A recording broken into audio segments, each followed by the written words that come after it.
Begin. Good morning, everyone. Thank you for joining us. Uh, Velveeta and I are very pleased and excited and proud to be representing SCORE this morning. You may not know, so let me tell you a bit about SCORE and about us. Velveeta and I are the chapter chair and vice chair of education and events, respectively, for SCORE Chicago. SCORE is, in fact, a national organization that's been around for 60 years. When it started 60 years ago, SCORE was an acronym for Service Corps of Retired Executives. Today, however, SCORE is much broader than that. It is a resource partner to the Small Business Administration. Many of us who are volunteers for SCORE are active in their careers still, not necessarily retired, but it is our mission, and that's why we're here today, to build a vibrant and strong small business community. We do that through mentoring, and we do that through education. So you'll hear more from us at the end about mentoring opportunities for you. This is an example of the education that we do throughout the year. So we hope you find it interesting, and we hope you find it helpful in your quest to become an entrepreneur. As I said, my name is Stephen Mayer. I've been with SCORE for 8 years. Velveeta Young is our Vice Chair of Education and Events. She's been with us, I believe, for 5 years. And there are about 60 or 70 of us here in Chicago, all volunteers throughout the city who are dedicated to helping aspiring entrepreneurs and small business owners like yourself. Today's presentation is called, Are You Ready for Entrepreneurship? We're excited to do this. It's something we haven't necessarily presented in the past, but Velveeta and I were just talking about it as something we think is so important, we might do it more and more often in the future. The question really is, are you as a person ready for the challenges of entrepreneurship? Entrepreneurship is enjoying flourishing in the United States these days. There are more new business applications than ever before, and the public's opinion of small business in general is higher than ever before. So more people are thinking about becoming entrepreneurs, and the question is entrepreneurship right for you? Or vice versa, are you ready to become one?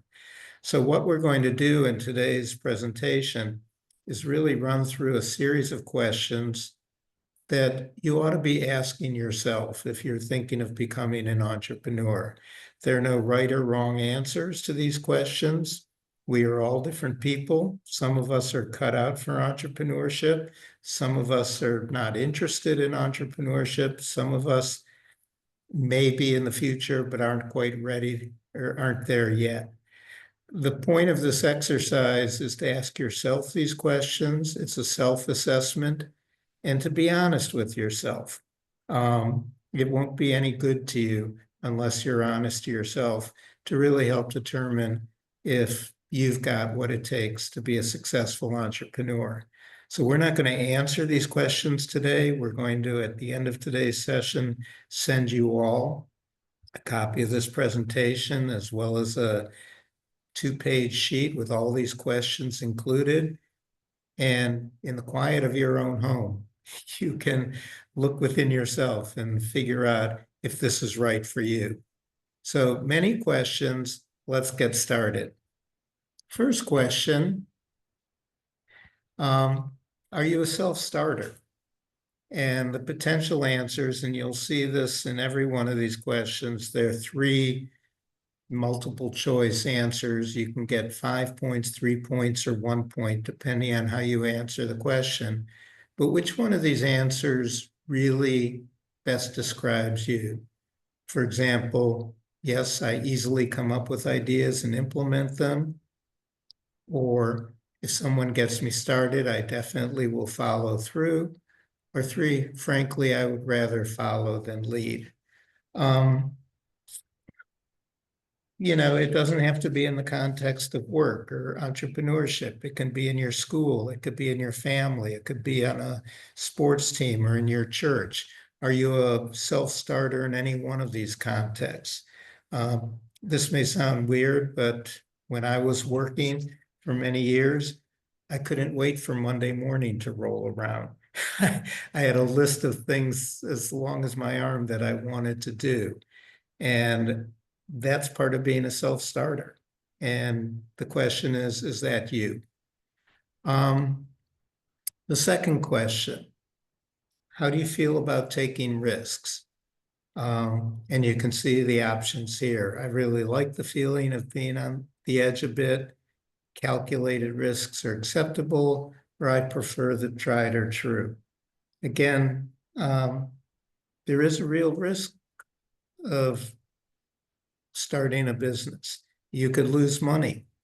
You could waste a lot of time. That's going to appear as a gap in your resume, something that needs to be explained. You certainly, I can attest to this, are going to lose sleep. There are going to be nights when you're an entrepreneur when you've got things on your mind, not the least of which is how do you make payroll? How do you pay yourself? How do you collect what is owed to you? Um, the next morning you might be going to a trade show or a conference or a convention. You might be nervous about who you're going to meet or how you're going to present yourself. All of those are risky situations that may not be comfortable for you. So the question is what's your personal response to risk taking? Because starting a new business is definitely a risky undertaking. Maybe not walking between two buildings in New York City, but it is a risk. Third question, are you a leader?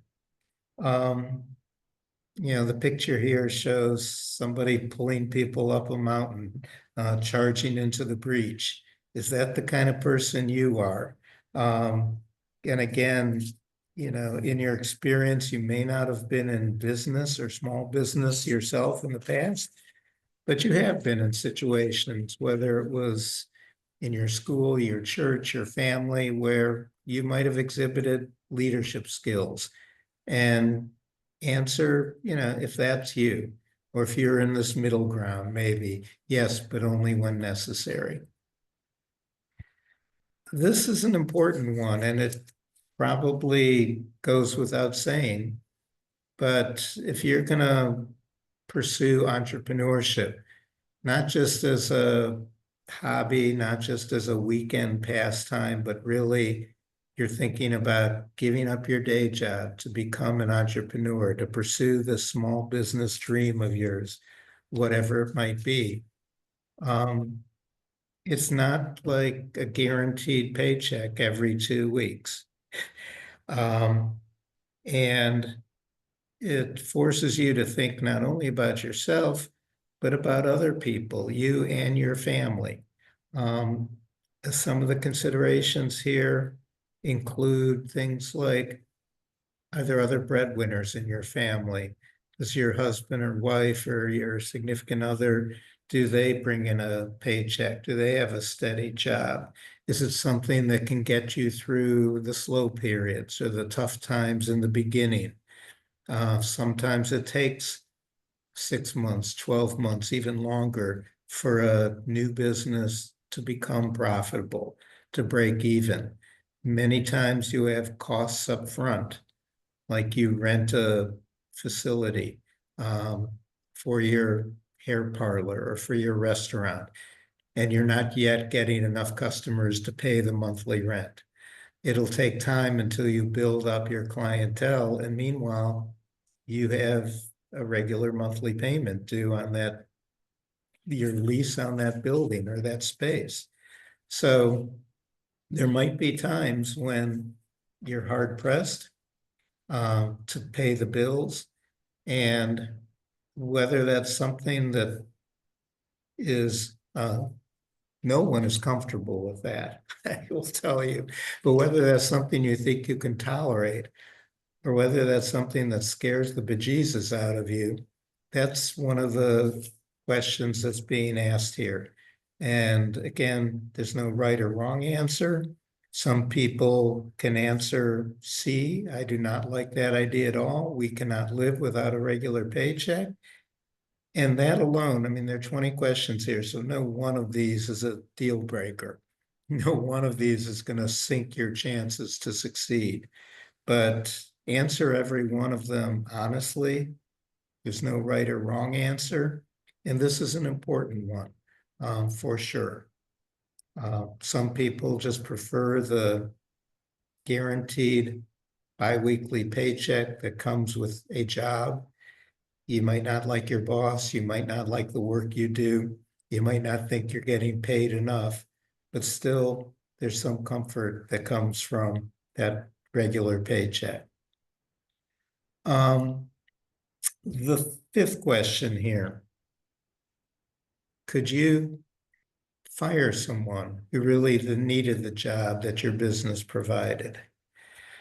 I can tell you from my experience, I didn't have to fire too many people, thankfully, but it was one of the most unpleasant tasks that I ever had to take on, to fire somebody, particularly in a small business. You know, sometimes you go into business with your best friend. Sometimes you hire your children or your cousins to work in the business, family and friends. I can tell you that I once lent money to a friend and he wasn't able to pay it back. He was embarrassed, and I lost a friend for life. So the idea of mixing friends and business is something you really ought to think long and hard about. But even if it's not a family or friends member, there might come a time in your business where, first of all, you grow to the point that you hire other people, and that's great. That's one of the reasons small business is such a driver of the economy, because it does lead to job creation. If your business is successful and it ends up hiring 2 or 3 other people, that's wonderful. But sometimes we make mistakes in the hiring process, and you might be called upon to fire a person. It might be because they're not as good at the job. It might be because the business takes a turn for the worse and you have to downsize. And it's a tough thing to do. So that's one of the kind of necessary characteristics of an entrepreneur too, to be able to do that. You can't leave it up to some distant HR department. It's up to you sometimes to tell a person, you know, this just isn't working out, or, you know, things have taken a turn and we can't afford to keep you on anymore. Other people's lives depend on the jobs you provide, just like your uh, livelihood depends on the business, and it affects other people. So know that going into it. With that, I'm going to turn it over now to Velveeta to run through the next few questions on our self-assessment. How's it going so far, people? I'm not able to see the chat, but hopefully we'll have time at the end for questions, and you can keep those, write them down or keep them in mind, or we'll go back over the chat and pick them up at the end. So Velveeta, do you want to pick up now? Sure. Good morning, Chicago business owners. Two things before I get started. One, hopefully you have paper and ink pens so you're recording your own answers. You do not have to put your answers in the chat. This is for you and you only. Secondly, I guarantee if you stay into the end of the webinar, Steve and I have a surprise for you. That's right, we have some money. So we're going to share with you how to go about getting it, right? We're going to jump right in. Number 6, are you willing to work 60 hours a week or more? Why is this important? There will be times that you have to work more than 8 hours a day, more than 40 hours in a week. And so if you are the type of person that goes to your 9 to 5, you're there at 9, you leave at 5, you might want to take that into consideration. If you like slick days, or if you're not really crazy about a 40-day work week, you might want to take that into consideration. I like to do to-do lists. I like checking it off every day what I have to do. But in that, things change every single day. So A, yes, if that's what it takes, give yourself 5 points. B, maybe in the beginning. As a formal business owner with a brick and mortar, let me tell you, I started the business. I had left corporate America, didn't want to deal with people. Imagine, right? So I'm sitting in the business and people are walking back and forth past the store. And I'm like, Lord, where is the people at? I need people to come into my business. And he reminded me that I said I didn't like people. Oh, okay. So now I got to change what I said so that people can come into the business. Or C, I think many other things are more important than work. If that's you, and remember, there's no right or wrong answers. This is about you and where you're at in your life. But you want to take into account time management skills because even though you're the business owner, laundry still has to be done, grocery shopping still has to be done, caring for parents still has to be done. And don't let me get into children, especially if they're into sports. You still have other obligations that you have to take into account that you don't want to forget about. Next. 7, are you self-confident? A, you bet, 5 points. B, most of the time, 3 points. C, unfortunately, that is not one of my strong suits, 1 point. And again, there's no right or wrong answers. If anything, take this assessment as a way to figure out what it is you need to get better at or who you need to hire. We do not have to be everything to everybody in business. It is important to find people that have qualities that you don't. So one of the ways to get self-confident is practice your details. If I were to ask you, hey, what's the name of your business? You should be able to know that. If I ask you what does your business bring to the community, you should be able to tell me that. If you're a candle maker, you should be able to tell me what ingredients is in your candles, right? Certain things you should know because it's your business. That's how you gain confidence. And by practicing it, say it over and over again. Everybody you meet should know I'm a candle maker. They're only gonna know, they're only gonna know if you open your mouth, right? Next. Can you live with uncertainty? Yes, 5 points. If I have to, but I don't like it, 3 points. No, I like knowing what to expect, 1 point. Again, as the business owner, you are not expected to know everything. I like to do something called plan, do, review. I come up with a plan, I do it, and then I review it. Did it go the way that I want? Did I get the results that I wanted? If I didn't, I tweak it and I go back, plan, do, review. It's one of the ways to make sure that what you're trying to do is effective. Steve mentioned earlier about wasting time. One of the reasons I'm a SCORE volunteer is because I can help business owners make steps quicker. What do I mean? When I started in business, nobody in my family, none of my friends were starting businesses. So yeah, they could encourage me, they could buy my product, but they couldn't answer questions. I couldn't have a conversation with them about business because they weren't business related, right? And so being able to reach out to SCORE and get a mentor and talk to somebody that had actually walked the walk and talked the talk, who, if I asked the question, I didn't have to explain the question because they already understood it because they had already been where I was at. It helped me to advance quicker. You can do it by yourself, but it's so much more better when you have a team to do it with you. Next. Do you consider yourself to be tenacious and resilient? When faced with hardships, do you stick with it or give up? So let me just be honest here. Life is lifing for everybody.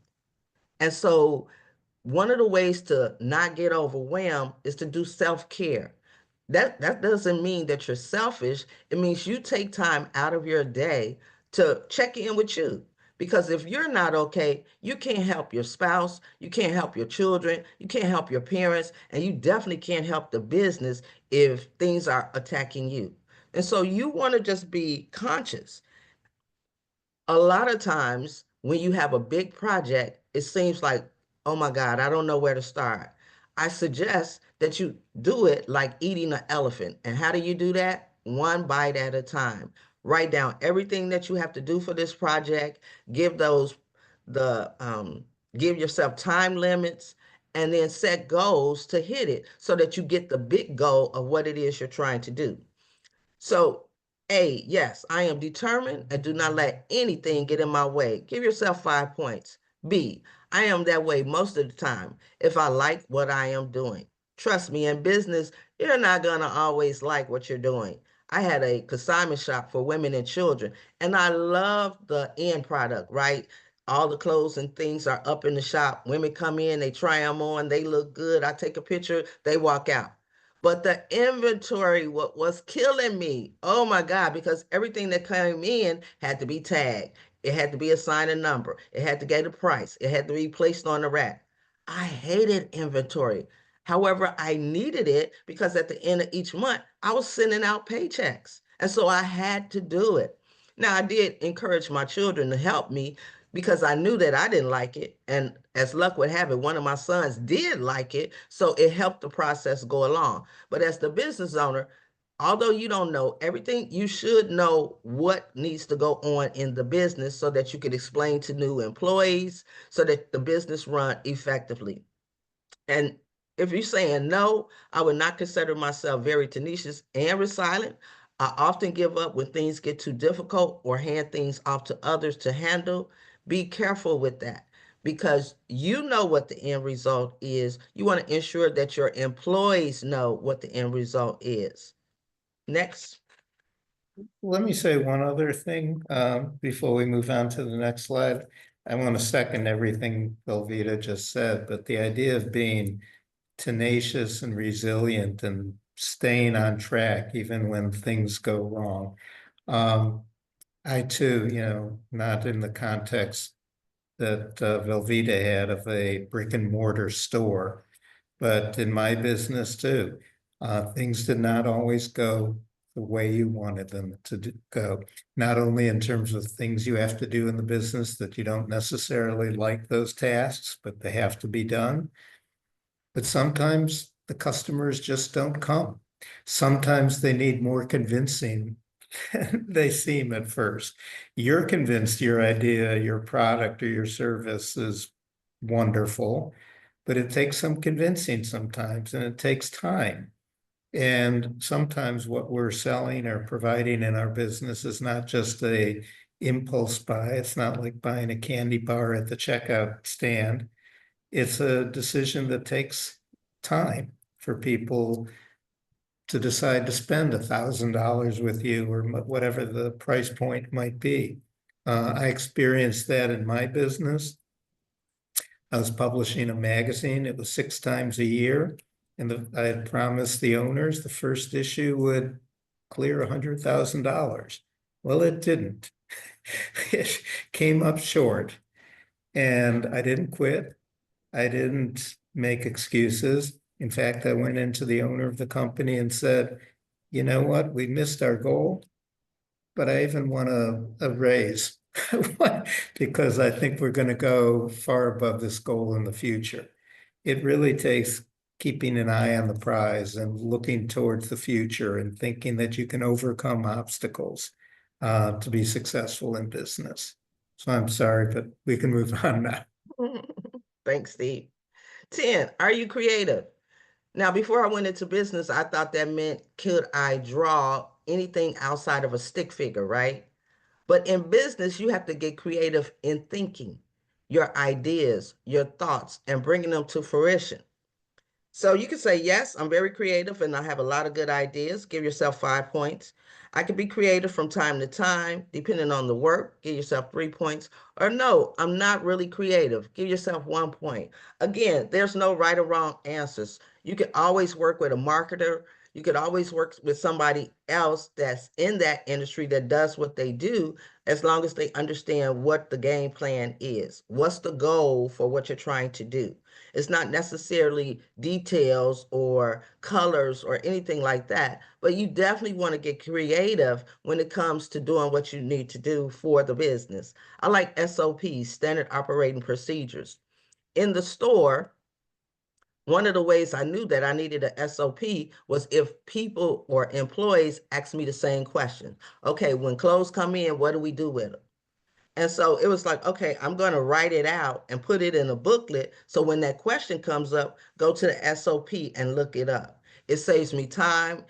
I know that they're doing it the correct way because I've written every step out, and it helps the business be successful. So just ask yourself, are you creative with coming up with ideas, implementing them, and following through? Back to you, Steve. Um, Thank you, Velveeta. And let me just say, I second what Velveeta just said 100%. Um, to be creative is not just to be able to be arts and crafts. It is really to be creative in your thinking, to be able to see new approaches to problems that arise every day in the business. Um, Next question. Are you competitive? Um, yes, almost to a fault. Sure, mostly. Not really. My nature is to be more laid back. That's one point.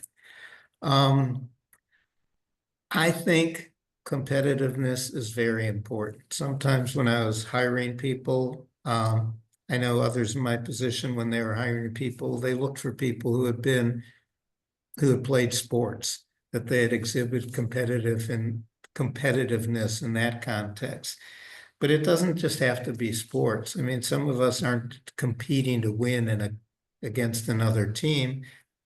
We're just competing in order to prove something, to gain some recognition, to prove to ourselves and to others that we can win at this, we can succeed at this. And I think that's a very important trait. Um, Sometimes we feel competitive and besting our times when we're out running along the lake. It can be competitiveness in any sphere, but I think it is important in business that you really are trying to accomplish something and it means a lot to you to win. Um, and so, in that context, this is an important question to ask yourself. Um, Again, the context here matters. Do you have a lot of willpower and self-discipline? Yes, 5 points. I'm disciplined when I need to be, 3 points. Not really, 1 point. We're not just talking here about discipline and willpower, for example, in weight loss, something like that. It goes beyond that. We're really talking about, as I said before, keeping your eye on the prize. You really need to stay focused on what it is you're trying to accomplish in your business, what you're trying to sell, who you're trying to sell it to, what is your competitive advantage or what sets you apart, and be talking that game all the time. Um, Sometimes in the context of networking, we talk about your elevator pitch. Um, you need to have that ready in any context. You can be standing in line in the grocery store. You can be at a weekend gathering of friends. Uh, it doesn't matter what the situation is, but sometimes if you're a business person, you're going to be asked a simple question, introduced to a new person. What do you do? And you have to have the self-discipline to be able to answer that question and tell them in 30 seconds or less. I own a small consignment shop. We serve the needs of the Hyde Park community. We offer slightly used clothing that's in great condition still at half the normal price. Whatever it is, you could say it in a few words or less, and that's part of discipline. So that's the next question here. Um, You can answer this question about yourself better than anyone else. Nobody else can answer these questions for you. And as we've emphasized, tried to emphasize, there's no right or wrong answer to these questions. I like to think things through myself and do things my way. 5 points. I'm sometimes an original, but I like to work with others from time to time. 3 points. There's nothing wrong with that, being a good co-worker and collaborator. And finally, for 1 point, I prefer to go along with the crowd or to work with others in making a decision. Again, there's no right or wrong answers here. It's just trying to ascertain where do you fit on this spectrum of possibilities. I've got to say that, again, in my own experience, sometimes answer A that's worth 5 points here, uh, as your business grows, it can kind of get you into trouble to do things your own way. I mean, you're not in this day and age, you're really not allowed to be a dictator. You can't tell people in business what they must do. They can quit on you. They can say, take this job and shove it. And so to do things your way, sometimes as a business grows, isn't the most effective way to get things done. But when you're starting out and it's just you doing all the tasks in the business, wearing many hats, you need to be able to think things through yourself and get things done. So that's what answer A represents. Can you live without structure? I mean, we show here, I think this is a prison in the 1930s, or that's what, at least what it looks like. And obviously, if you're in a prison, you've got a lot of structure. Everything is determined for you. But as an entrepreneur, although Velveeta talked about coming up with standard operating procedures, rules for the business, developing those in response to commonly asked questions, for example. Initially, at least, there's no rule book for you. If anything, you'll write that rule book yourself. Initially, there's no structure. So yes, you can live without structure. B, actually, the idea of living without a regular job makes me nervous. There's nothing wrong with that. It, makes all of us a little bit nervous, I suspect. C, I must have routine and structure in my life. Some people are just that way. And if that's you, I encourage you to be honest. Question 15. Do you have many business skills? A, yes, I do. And those I don't have, I'll learn. I mean, this answer reflects a lot of confidence that even if you don't have the skills today, you can learn them and acquire them. And that's a possibility for sure. B, I have some business skills. C, no, not really. I alluded to this before. As a small business owner, as an entrepreneur, you're going to wear many hats at the beginning. You're not going to have a marketing department. You're going to have to do the marketing. You're not going to be able to afford to hire a marketing agency. You're going to have to do that at the beginning. You're not going to have an accounting department that's going to keep the books and pay the bills and collect what people owe you. You're going to have to do that. You're not going to have an HR department to interview and bring on new employees. You're going to have to do that. All of those skills, including going out and selling the product, as well as making the product, you're going to have to have. And so if you haven't worked in a business before, or you haven't done some of these things, maybe in a job environment or a corporate environment before, it's hard to learn all those things overnight as you become a business owner, as you hang out your shingle and say, okay, now I'm in business. It helps to have been in a work environment before, acquired some of these skills. I know, looking back on my career in retrospect, every job I had, I learned something that helped me ultimately in business. It all, in retrospect, again, seems to form a logical narrative. At the time, maybe it didn't. At the time, I just took a job because it was for more money, or I took a job because I didn't like my boss and I hoped this would be a better work environment. But in every job I had, I acquired new skills that enabled me to do the work I ultimately did as an entrepreneur, as a small business owner. So can't overestimate the importance of really having experience and acquiring skills along the way. Velveeta, back to you. Thanks, Steve. Are you flexible and willing to change course when things are not going your way? Now, this can be a really hard thing to do because you have an idea of the business, how you want it to operate, what your customer looks like, and then you have to pivot, which most business owners had to do during COVID.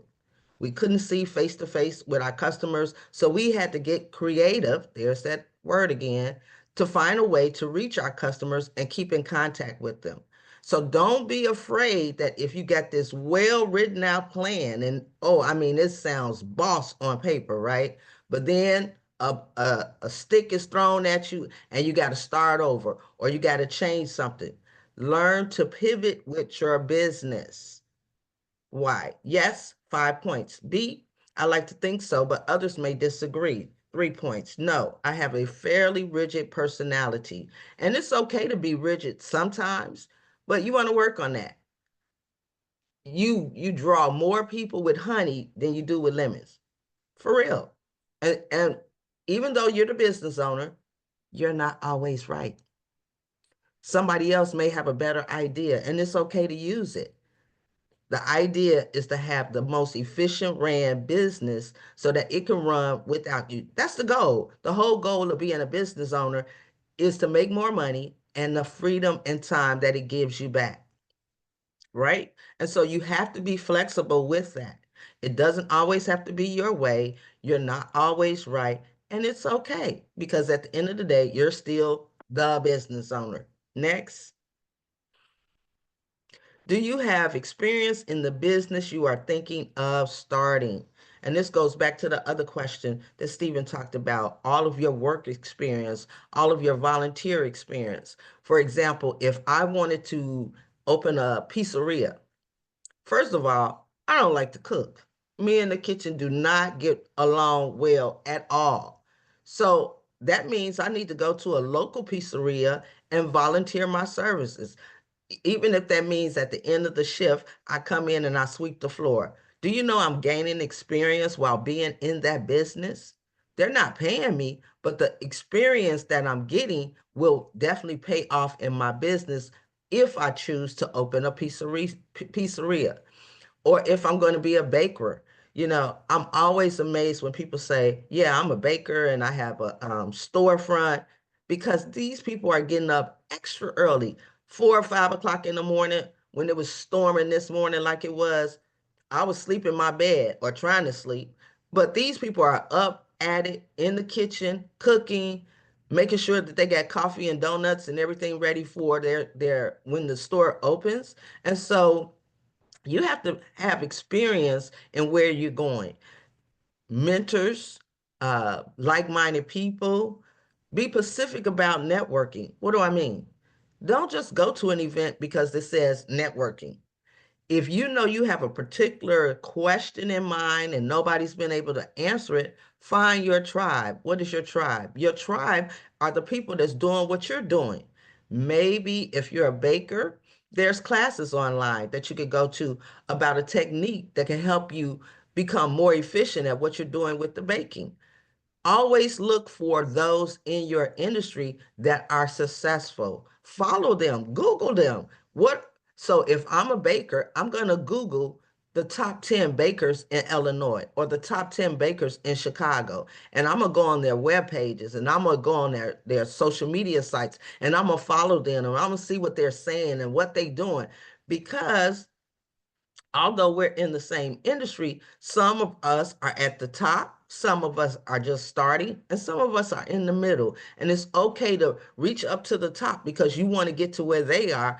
And at the same time, it's okay to reach back and help those that are coming along. So if you are, yes is 5 points, some is 3 points, and no is 1 point. Next.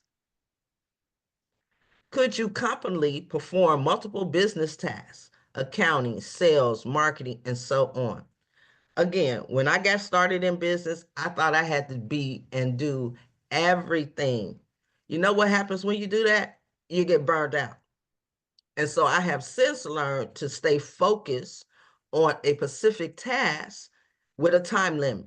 So if I have 10 things that I want to get done in a day, I may assign one thing 20 minutes, one thing 15 minutes, and I'm just going to focus on that. And what happens is I'm more efficient, I get more done, and I feel pretty good about myself. Nobody likes to make out a to-do list, and at the end of the day, nothing's been scratched out, right? We make the to-do list to make sure that we stay focused and on point. And there are going to be times when this one is pulling on you, this one is pulling on you, somebody's calling, you got an irate customer, things are just not going well. Take a deep breath and slow down, because the world will have you think everything is just like bam, bam, bam, bam, bam, bam. And it's not. You control it. You are the business owner. So if you're becoming overwhelmed, just stop. Take a deep breath and exhale, and then focus on one activity with a time limit at a time. This is for people that do a lot. See, yes, I'm a SCORE volunteer, but I still run a business. I do stuff at my church. I have two grandsons. I have two sons. I'm always doing other things, right? And so if you do a lot, you can get overwhelmed. And I never knew this until my husband told me one time. He was like, "You need to go to sleep." Like, why would you say that? He said, your eyes are red, you're irritable. He just had a list of things that I was showing or exemplifying that I wasn't even aware of. And it's like, he said, you're overworked. You have taken too many commitments on. And please do not be afraid of saying no. Now, I get it. You're the best child your parents have ever. But sometimes we have to say no. You're the best parent your kids have ever seen. Sometimes we have to say no. The friends come over, they want to go kick it. Sometimes we have to say no. We have to we have to slow down now to go fast later. And trust me, anything that's going on, it'll be going on when you get the business where you want it to be going on, right? So if you can perform multiple tasks, that's 5 points. If you're saying, I hope so, that's 3 points. And if you're saying that sounds intimidating, you want me to do everywhere and be everywhere, grow 3 hands and 5 ears and 6 eyes, that's okay too, because we could definitely practice and do better. Next. Can again, can you juggle multiple tasks? There are times when you may have to, or it may seem like you have to, but please trust me. If you can learn how to focus with a time frame on specific items, you will get more things done. I can remember when I was much, much younger, I wanted to do everything and be everywhere to everybody. And at the end of the day, I would just pass out. I'm so tired. I had no energy for myself, for my spouse, for my children, for my parents. I had no energy. It's like, well, wait a minute. Why am I working this hard? Yes, we are supposed to work. And yes, it could get hard at some times. But remember that self-care I talked about? You have to take care of you. If you have medicine to take, take your medicine. I know when I used to work as a supervisor for the post office, a lot of the supervisors wouldn't take lunch. And I was like, are y'all crazy? And it was like, oh, we got to do this. We got to do this. This got to get done. This got to get done. But I knew that if I didn't take that 45-minute lunch, things could start to go bad. And I was impacting my health. So I would take my lunch. I would set up my unit. Everybody knew what they had to do.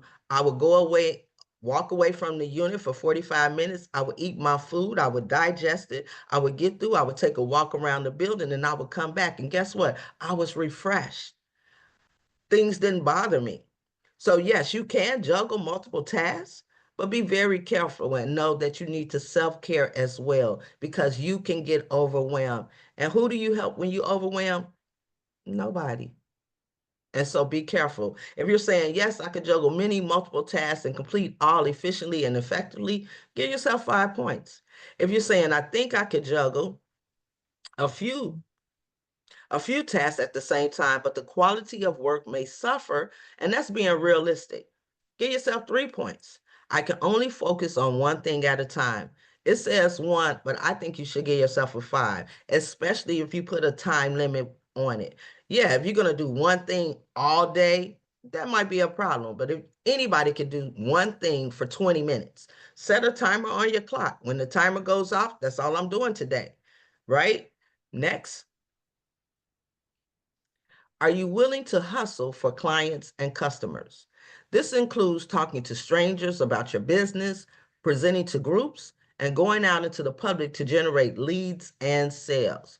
I can tell you, without new leads and sales, you're not in business.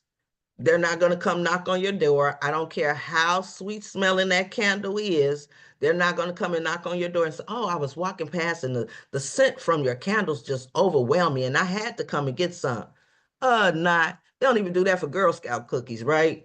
And so you have to be able to prepare yourself to go out into the world and tell the world about your business. Remember what I said.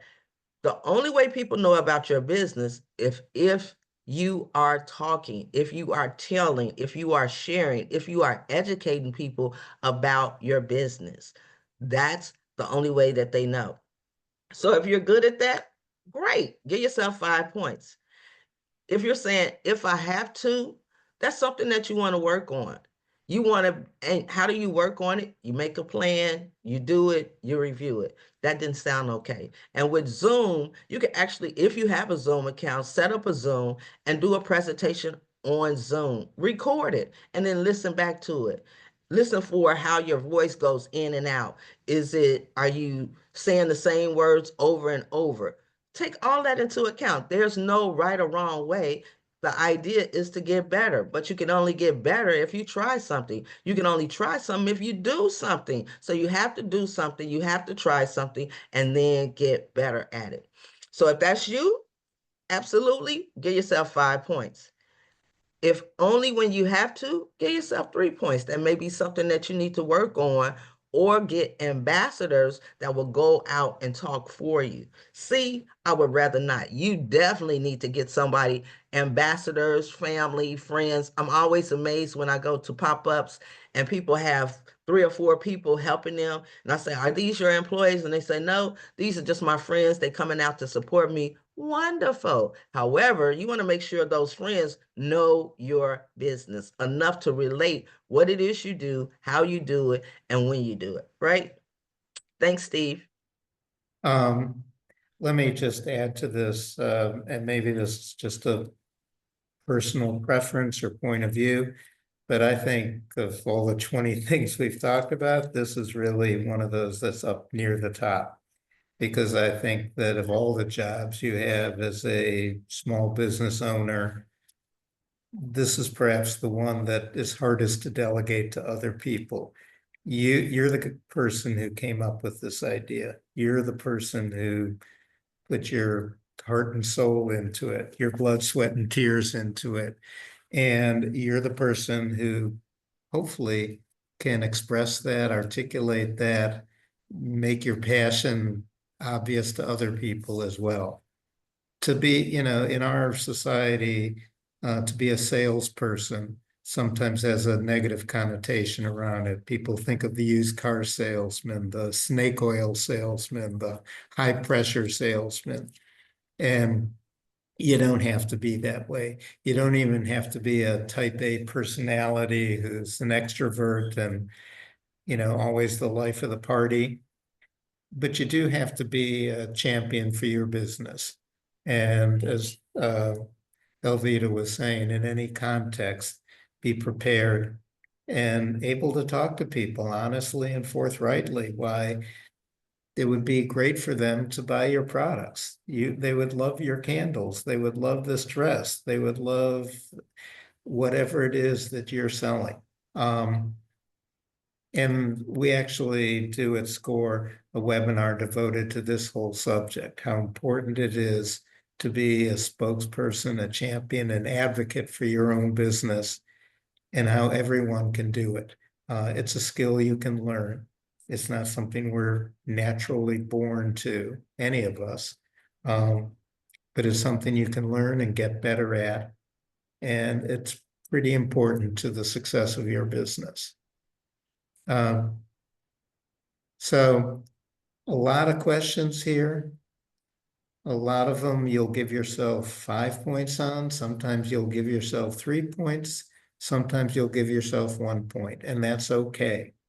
The point is to be honest with yourself and really assess for yourself if entrepreneurship is right for you or if you're ready for entrepreneurship personally.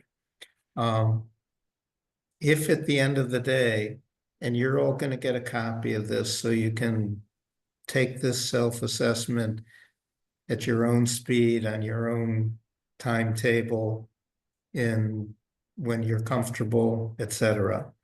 But if at the end of the day, if you get a score between 80 to 100, that's almost like a thumbs up, a green light. It seems to indicate you have both the temperament and the skills to become an entrepreneur. We're here at SCORE with mentors like myself, like Velveeta, and as I said, 60 or 70 others just here in Chicago to help you make your plans a reality, turn your dreams into a reality. The steps you need to go through, but hopefully you've got what it takes, and we'd love to work with you. If you get a score below 80, a score in the 60 to 79 range, that doesn't mean yes or no. There's no definitive, green light or red light implied here. You have a lot of potential to do well as a small business owner. As Velveeta was saying, sometimes you can hire people to do things that you're not so good at to complement your own skill set. Sometimes you can develop those skills that you might not already have. And that's an area where a SCORE mentor can also help you. Can help you identify those resources that can fill in any gaps that you've identified, can work on specific issues with you, whether it's your comfort being out in the world selling and talking about your ideas, whether it's multitasking and organizing your time a little bit better, whatever those things, whether it's leadership and how to lead a team of others, whatever it is that you may lack. You obviously in this range have some of the skills, you need to work on others, and we can help with that too.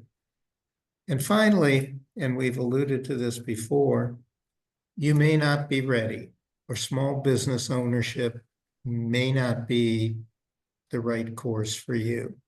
There might be other ways to go about it. You don't necessarily have to jump in the deep end of the pool. You can get in the shallow end. You can find a partner to, again, complement your skills. You can look at the business as something on a part-time basis. We have a concept of SCORE we call MVP. It's not most valuable player, it's minimal viable product. And that is how to do this idea, how to execute this business idea of mine without all the risk, without taking the plunge. Can I do it on a smaller scale and see if it works? See if the idea catches on in the marketplace, to see if it makes money, to see if people will pay as much as I think they should pay for this product or service. We can help you, even at this stage, identify some of those issues and work on them to improve and get them better. So I would encourage you, all of you, to take this assessment privately, to be honest with yourself. There are no right or wrong answers, to really get a better handle on what are your strengths and what are your weaknesses, what do you have already going for you, and what are some of the things you ought to work on. And then come to SCORE if you're so inclined to work on some of those issues or take your ideas the next step towards realizing your vision. I know Velveeta promised you a little prize at the end, and we'll get to your questions too, but I'll let Velveeta talk about what we have in store for all small business owners in the next 2-3 months here at SCORE. Steve, I need you to stop sharing. Okay. We'll do that. Thank you. So SCORE is hosting a pitch competition. What is that? It's an event where entrepreneurs, that's you, present their business ideas to a panel of investors and successful entrepreneurs aiming to secure funding or other support for their business. This is not a loan and it is not a grant, but there is an opportunity for you to win a share of $22,000. How do you get it? You could take a picture of or screenshot the UPC code. It's going to take you to a Google Doc. The deadline is April 4th. So even if you're not sure, even if you've never done it before, take a picture of it, fill out the Google Docs, and based on that, you can be asked to be one of our participants. Steve, you want to tell them what they can win? Yeah, there actually was a comment here that said it's deactivated. I'm not sure if that's speaking of this UPC code or what, but we'll work on that. I'm sorry if it's not active right now.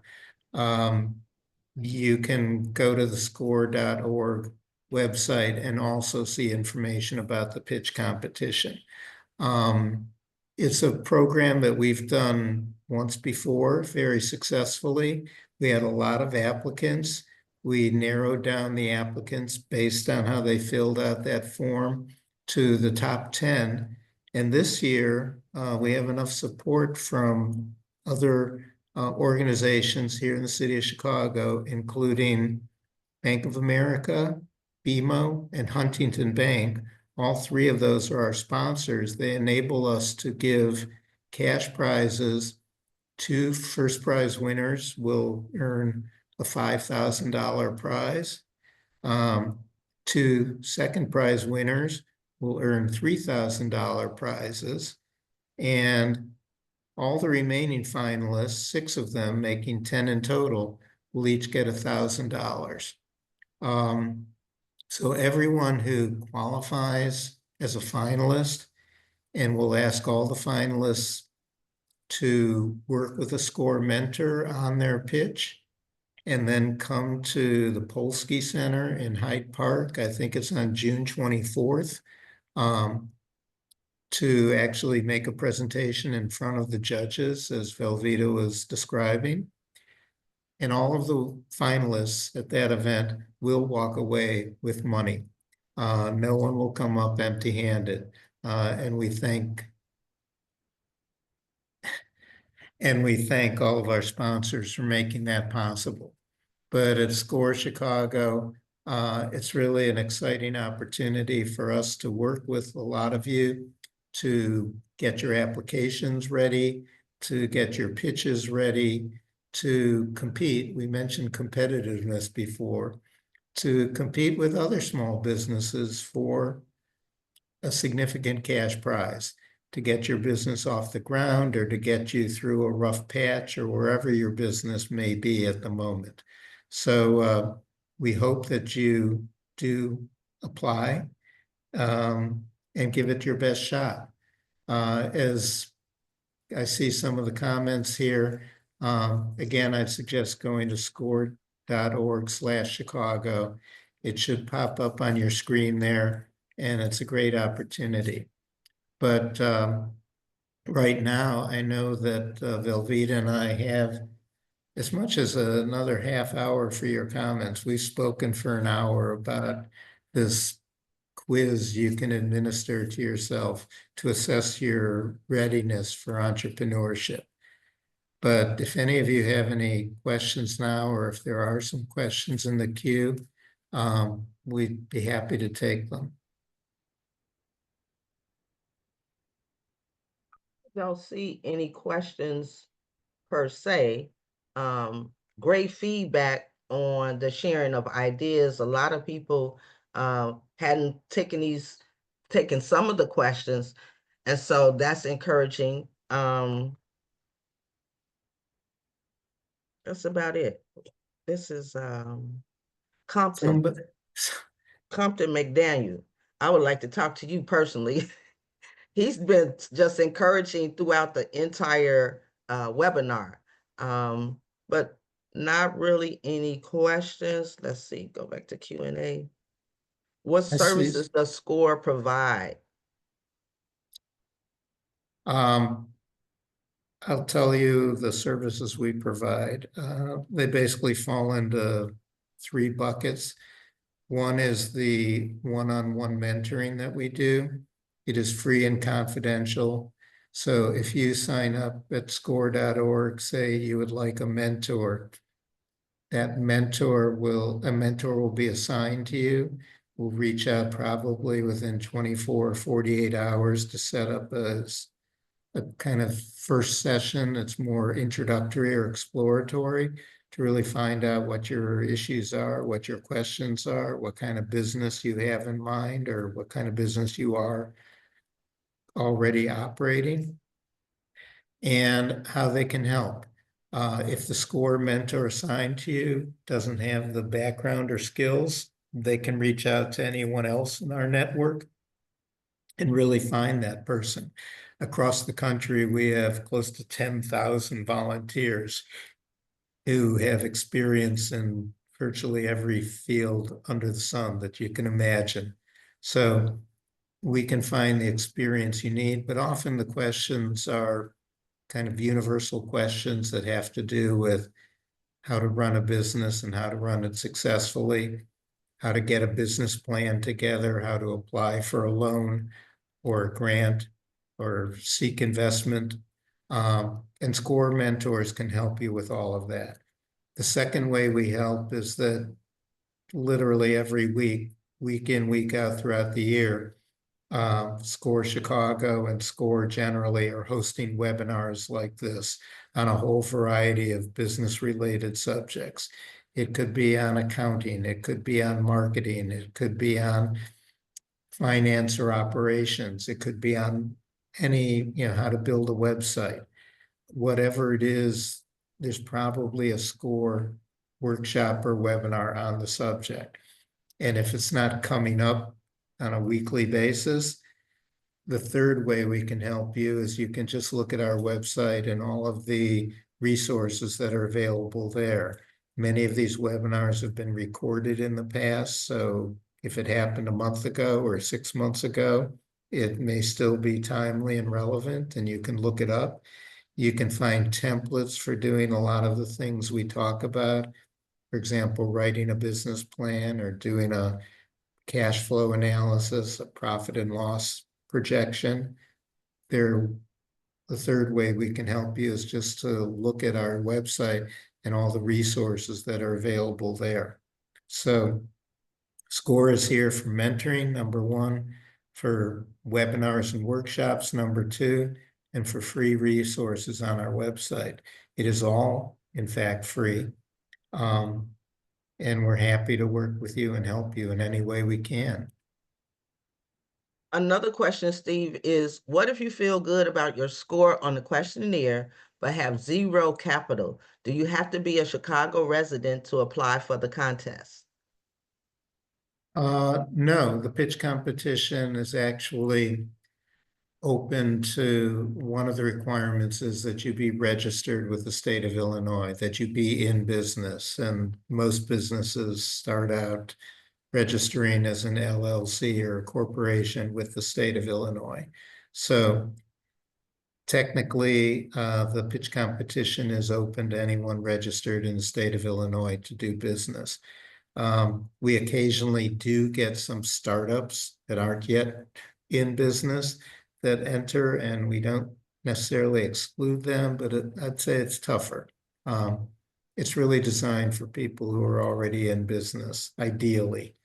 Um, but it's not limited to just Chicago. We serve a lot of people from the suburbs and beyond as well. Nikita says she haven't had a business yet. She's here to do research and take advantage of these resources. This was her first time, but something she's always wanted for herself.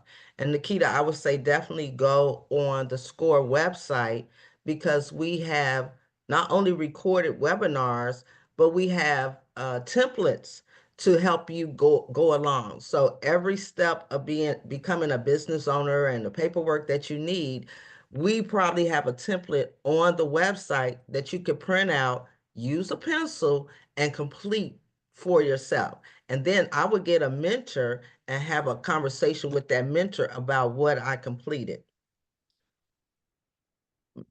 Compton is asking, may I plug my book to this audience or would-be business owners? My book is targeted at the wannabe. Yes, you can, Compton. Again, not a lot of questions, but great feedback. And this is so interesting and so good for me and Steve because we're looking for feedback. We always want to present to our audience things that you could walk away with. What did I learn today and what can I implement today? Um, and that's the reason that it's so important to have a mentor, I believe, because things can get hard. Things will get hard. But if you have that mentor to reach out to and they can walk you through how to get over that hard part, it will help you to keep on going because being a business owner is great. Being a business owner is a lot of work. Being a business owner means you need to know a lot of stuff. And it's okay if you don't, if you know the resources that you can reach out to get the information that you need. I see it again, it's more a comment than a question, but someone posted, I was terrified that the sky would fall with each business, but I flew my plane anyway. Um, Thank you for that comment, Simra, and I'm really happy for you and your success. Sometimes it does take just that willingness to take risks, to take the leap, even if you've got some concerns or fears about it, and find out that the wings will hold and the plane will fly.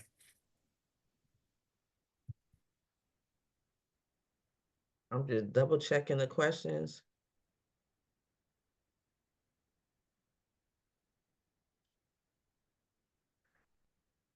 Yeah, hopefully everybody at least puts in for the contest.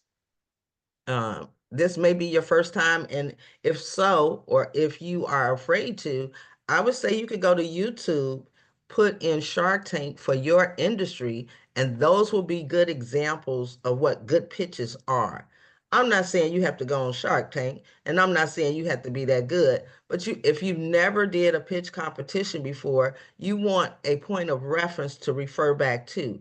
So going on YouTube, putting in Shark Tank, your industry, whether that's candle making, beauty, cosmetology, they will have uh, pitches that others have done that maybe you could get some ideas. And remember, the first part of doing the Google Doc ends April 4th. And then based on that, you will be notified if you are one of the finalists. So you will have to prepare for it. And if you just want to come out and see what it looks like, that information will be on our SCORE website. Feel free to come out. Another thing you can do is go on Eventbrite and put in the search engine pitch competitions again for your industry. But you want to make sure you read the profile because there are some pitch competitions for new businesses or startups. There are some competitions that want 3 years financial. Read the information in the profile because the worst thing is to waste your time doing information for a pitch competition and you don't qualify or you don't need it. Ours is very simple. You just have to be a business owner in the Chicagoland area or the state of Illinois, fill out the Google Doc, and then based on that, we will notify you if you are one of our finalists. And we want to get the money away. We don't want to have to give it back. So we definitely want you guys to fill out the form and get the money, right?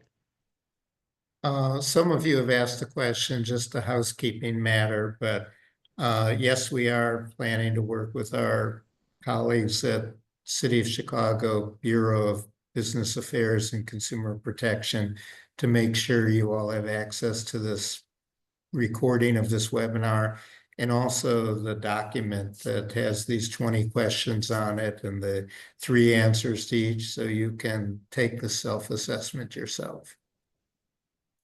Okay, Nikita is asking, how do you know you were ready to become a business owner? I'll take that one, Stephen. I didn't. It was just that I was at my job. My middle son was diagnosed with cancer at the age of 16. 16 through 18, my job just gave me all kind of love. Take off as much as you want, be with him, do whatever you got to do. When he turned 18, my male managers told me that they no longer thought that my services at the hospital were needed. This is my only child. Are you serious? This is my kid. And they told me that I would have to find someone else to take him to the hospital. And I asked them, who would you advise? Because my husband is deceased and my parents are deceased. So who else am I supposed to ask? And they told me, ask your neighbor to take your child to the hospital. Right then and there, even though I had no idea what the business would be, didn't know how I would do it, I made a decision, drew a line in the sand, and said, nobody will ever be able to tell me what I can and cannot do for my children. And I just continued to pray about it.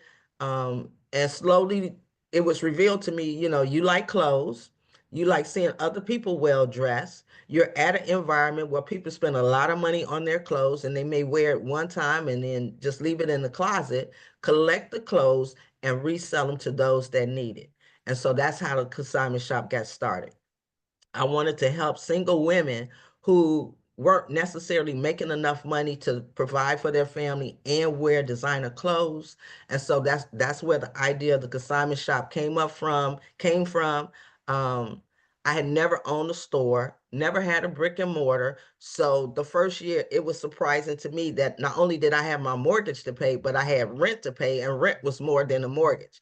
So definitely take these assessment questions seriously because things are going to come up. If you are having trouble paying your personal bills now, imagine having rent, 2 gas bills, 2 light bills, 2 phone bills. It can get overwhelming if you haven't set it up correctly. So definitely take that into account. And then there was one more question, Stephen. What is your definition of a business owner? Do they have to have an LLC, Stephen?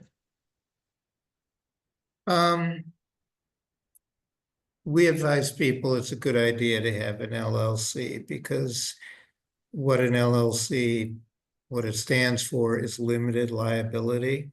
Um, and what it means is that if you're in business, you separate your assets, your business from your personal assets.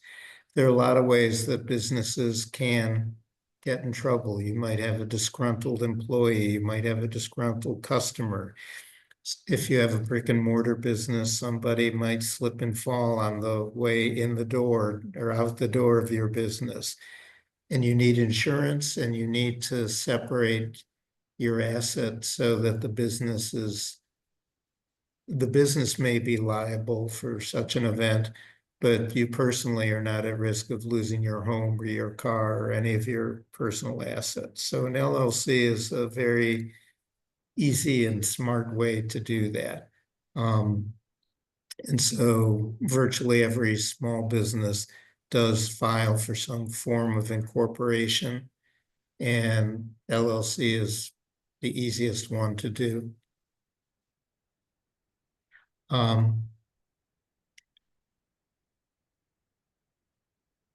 There's another question here, but I lost it. Somebody who said essentially, I'm bored with my corporate job. I'm looking for opportunities to grow. And that's a motivator to a lot of people who are who go into business for themselves. It may be that you start a new business in the same space where your corporate job was. Maybe you like the kind of work, you just don't like working for a corporation, or you think you could do this better yourself without all the constraints of a corporation.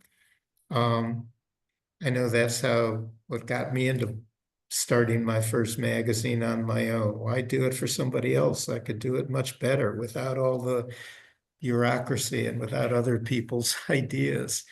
Um, so that's a very common kind of experience that entrepreneurs have, and sometimes what motivates them or drives them to start their own new business. They have a better idea.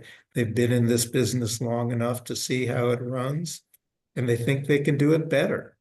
And that feeds into everything we talked about, the competitiveness, the drive, the creativity, and the experience. I mean, there's nothing better to say than saying, I've done this for 20 years and I've found a way to build a better mousetrap.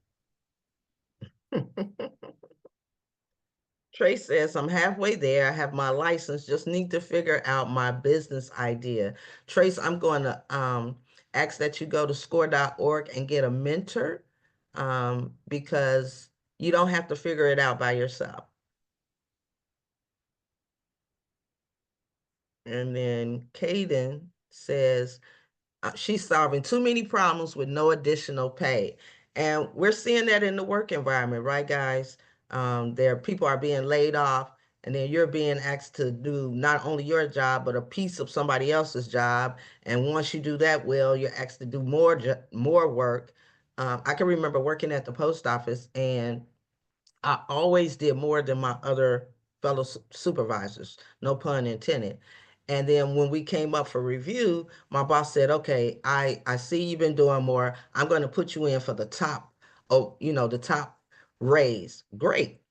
But then word got out on the floor that I was getting more money than the other supervisors. And so they complained and it dropped back down. That too was an indicator to me. If you're not willing, if you're okay asking me to do the work and give me the responsibility, but you're not willing to pay, what's the incentive for me to keep doing it? If you're going to treat everybody the same, and at any job, you have those that are far superior than everybody else. You have those that, you got to find them. They're always in the washroom, right? But if you want the best from your employees, you have to incentivize them. You have to pay them what they're worth. And so that means that somebody's going to make more, somebody's going to make less, and everybody, there's a middle ground for everyone. But when it's asked of us as the employee to do more, there has to be an incentive. And so take that into consideration. Nikita says, thank you for sharing. I want to be my own person after over 20 years without only knowing 9 to 5 isn't for me. Different life events keep happening, pushing me to create. So it's time. This is very motivating, the pros and cons. And you have to take that into consideration. What's going on in your life? Because each of us are getting older. That means our parents are getting older, our spouses are getting older, our children are getting older. And when my children were very young, I used to say, "Man, I can't wait till they get grown." Well, they got grown and the problems got bigger. When they were younger, they'd come say, "Mom, can you give me $20?" Now it's, "Mom, can you give me $2,000?" What? Really? Uh, and so you have to be aware of your life. You have to take all that into consideration. I think one of the pages that Steve had, it said, would you be uncomfortable without a constant paycheck? That's real, because we so used to being every 2 weeks, I'm going to get this amount. Every 2 weeks, I'm going to get this amount. You plan for it, you budget for it, you take your vacations based on it. So now what happens when those 2 weeks is not there and the business is not ready to take over that part of it? You have to take all of that into account. I'm telling you, being a business owner is the best by far, but it is scary. It can scare you to death. And so what's the alternate plan if I do go into business and it takes me longer than 6 months or it takes me longer than a year to start making a profit? or to start replacing the money that I walked away from? What's the plan? That's a conversation not only with yourself, but with your family as well. You got to get that buy-in. I remember when I made the decision to walk away from the post office, it was my children who said, Mom, if you're not going to be working at the post office and you're not going to be making that kind of money, how are we going to afford internet? And I was like, internet, I'm not a TV watcher. They are, right? So I'm like, internet, TV, go without, get a book. And they was like, no, Mom, we need the TV. We need all of that has to be taken into consideration, and you have to get a buy-in from your family that no matter what, we're with you, we're standing behind you. It may get rough, but it's going to get better in the long run. And so we're in it for the long run, and get that commitment from your family, because they need to know if every Monday night is meatloaf night at your house, and this particular Monday you're in the shop doing whatever you need to do to make an order.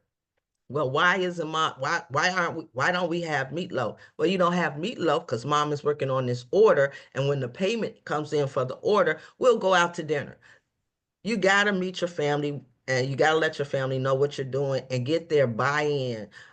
If you have smaller children under the age of 18, there are things that they could do, filing, putting labels on tools, whatever. Get them involved. So it's not just you in business, it's your family is in business, and they understand why you're making the sacrifices you are today so that tomorrow we all can have a better life.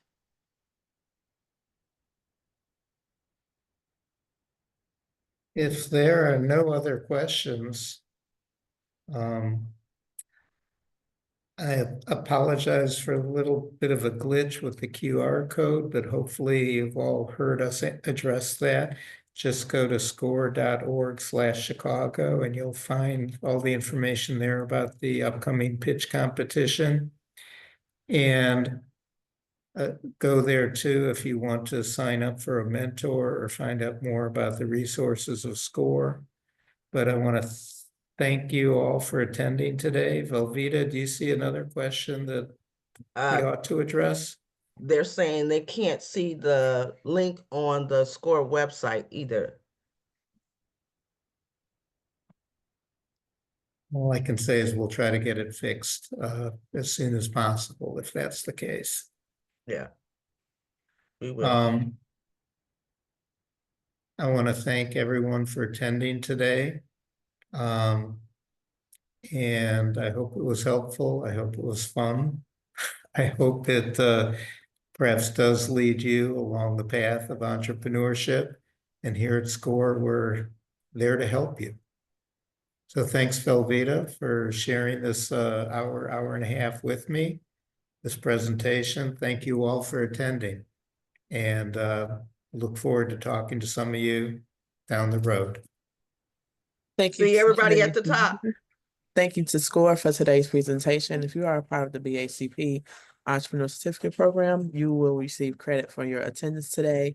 Today's webinar was recorded. If you can watch this webinar and past webinars on our YouTube channel at youtube.com/Chicago BACP. Thank you again to SCORE, and everyone have a great weekend.